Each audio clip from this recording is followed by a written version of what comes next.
డబ్బు, అనారోగ్యం, ఉద్యోగం, వ్యాపారం, అప్పులతో బాధపడుతున్నారా? మీకోసమే లాంచ్ యువర్ ఫ్యూచర్ ప్రోగ్రామ్.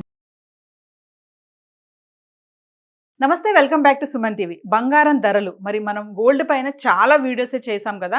మరి ఒక్కసారిగా గోల్డ్ తగ్గినట్టే తగ్గుతుంది, మళ్ళీ పెరుగుతుంది. అంటే స్వల్పంగా మళ్ళీ చూసుకుంటే బంగారం ధరలో ఒక మార్పు అయితే కనిపిస్తుంది. మరి ఒక్కసారి ఈరోజు డిసెంబర్ 31, డిసెంబర్ 1వ తారీఖు నుంచి మరి 31వ తారీఖు వరకు అంటే అసలు బంగారం ధర డిసెంబర్ నెలలో ఎలా మూమెంట్ ఉంది అనేది ఒకసారి హైదరాబాద్ రేట్ గురించి మాట్లాడుకుందాం. 1 గ్రామ్ బంగారం ధర 24 క్యారెట్లు 22 క్యారెట్స్ ధర ఎలా ఉంది, ఎంత ఫ్లక్చువేషన్స్ ఉన్నాయి, రైజింగ్ ఉందా లేదా లోలో ఉందా అనేది ఒకసారి మాట్లాడదాం. దీనిపైన మంచి సమాచారం అందించడానికి మనకి అందుబాటులో ఉన్నారు అనలిస్ట్ మందరి కృష్ణారెడ్డి గారు. నమస్తే సార్. నమస్తే అమ్మ. సార్, మరి నేను చెప్పినట్టుగా ఒకసారి డిసెంబర్ నెలలో బంగారం మూమెంట్ అనేది ఎలా ఉంది ఒకసారి చూద్దాం సార్. బంగారం అనేది చాలా విలువైన లోహం, మహిళలు ముఖ్యంగా ఇష్టపడేది. భారతదేశంలో చాలా పెద్ద మొత్తంలో బంగారం ఉన్నట్టుగా తెలుసుకుంటున్నారు. అయితే ఇదంతా మహిళలకే సొంతమైన పరిస్థితి, ఎక్కువగా ఆభరణాల రూపంలో ఉంది. దీని గురించి ప్రభుత్వం చాలా సీరియస్గా ఆలోచిస్తుంది. దీంట్లో మహిళలు లబ్ధి చెందేట్టుగా, ప్రభుత్వం కూడా లబ్ధి చెందేట్టుగా ఏం చేయాలనే ఆలోచన ప్రభుత్వం చుట్టూ తిరుగుతోంది. చాలామంది మేధావులు దీని గురించి ఆలోచిస్తున్నారు. తొందరలోనే ఏదో ఒక నిర్ణయం తీసుకునే అవకాశం ఉంది. ఈ లోపుగా డిసెంబర్ 1 నుంచి డిసెంబర్ 31 తీసుకుంటే బంగారం ధర హైదరాబాద్లో 1 గ్రాముది 22 క్యారెట్స్ ఎంత, 24 క్యారెట్స్ ఎంత, ఆ రేట్లు మనం చర్చించుకుందాం. ఒక్క నెల రూపాయలు జరిగిన మార్పు మీకు కొంత అవగాహన కలుగుతుంది. తద్వారా గోల్డ్ కొనాలా అక్కర్లేదనే ఒక ఆలోచన కూడా మీకు కలుగుతుంది. ఉదాహరణకి డిసెంబర్ 1 నాడు చూస్తే 22 క్యారెట్స్ బంగారం 11,940 రూపాయలు ఉంది. అదే 24 క్యారెట్స్ బంగారం 13,048 రూపాయలు ఉంది. డిసెంబర్ 31 నాడు చూస్తే 22 క్యారెట్స్ బంగారం 12,395 రూపాయలు ఉంది. అలాగే 24 క్యారెట్స్ చూస్తే 13,520 రూపాయలు ఉంది. ఇది హైదరాబాద్లో రేటు. హైదరాబాద్లో 1 గ్రాముకున్న రేటు ఇది. ఇది మనం చూస్తే highest rate in December. December చూస్తే 13,055 రూపాయలకి వెళ్ళింది. డిసెంబర్లో 13,055 అనేది హైయెస్ట్ 22 క్యారెట్స్కి. 24 క్యారెట్స్కి అయితే 14,200 రూపాయలు డిసెంబర్లో ఉంది. అంటే లోయెస్ట్ చూసుకుంటే 22 క్యారెట్స్కి ఏమో 11,865 రూపాయలు ఉంది. అలాగే 12,944 రూపాయలు డిసెంబర్ 9 నాడు బాగా తక్కువ రేట్లో ఉంది.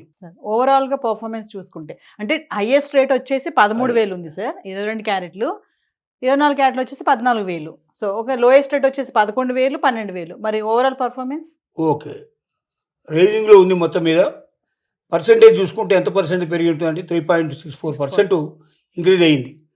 అంటే డిసెంబర్ 1 నాడు ఉన్న రేటుకి డిసెంబర్ 31 నాటికి ఇంక్రీజ్ ఎంత అంటే 3.64%, 3.63%. 24 క్యారెట్స్లో ఉంది, 20 క్యారెట్స్లో 3.64% ఉంది. సో ఇది ఓవరాల్గా మనకి ఏం చెప్తుందంటే రేంజింగ్లో ఉన్నట్టు చెప్తుంది.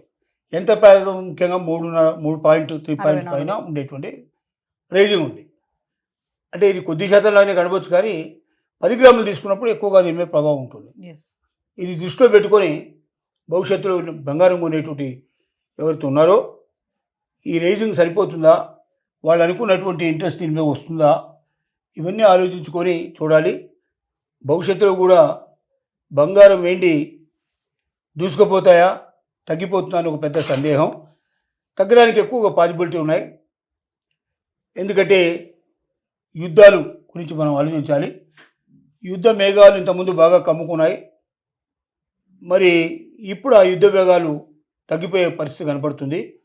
యుద్ధాలు కూడా ఆగిపోతే, పూర్తిగా శాంతి కలిగితే అప్పుడు బంగారం బెంగి తగ్గే అవకాశాలు ఉన్నాయి, లేకపోతే పెరిగే అవకాశాలు ఉన్నాయి.